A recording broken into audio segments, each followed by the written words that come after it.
I find that Bánh Khọt is the ultimate Vietnamese street food because not many people cook this at home. However, it's so easy to make. The batter mix is the same as the Bánh Xèo batter mix, which is a Vietnamese crepe, which consists of rice flour, kosher salt, turmeric powder, cornstarch, coconut milk, beer, sparkling water, olive oil, and chives. I like adding beer to my batter only because it gives it a nice flavor to it that plain water just doesn't give. I love using sparkling water with the batter only because it adds a nice crispiness to it. However, the crispiness really comes from the cooking method. And in a pan on medium-high heat, add oil and then fry your shrimp.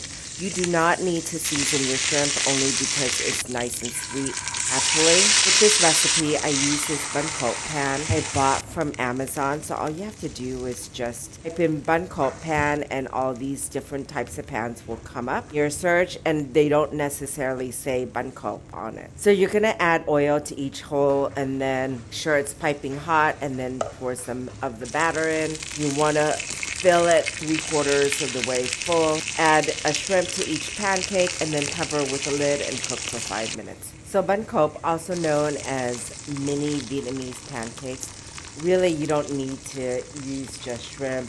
If you wanted to make it vegan, you can certainly do tofu or mushroom or whatever filling you want. If you're allergic to shrimp, you can use pork or chicken. Options are truly endless. A lot of Vietnamese dishes, you'll see this green onion oil, known as scallion oil. You need to heat up the oil and then add the green onions to it. Use it quite a bit for a lot of our toppings. It just elevates the flavor that much more. Top each mini pancakes with the scallion oil, and then I like to add pickled carrots and daikon just for vibrant color.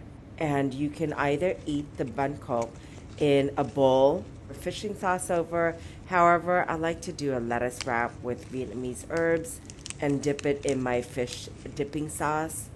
And wow, it's so flavorful but yet so fresh tasting.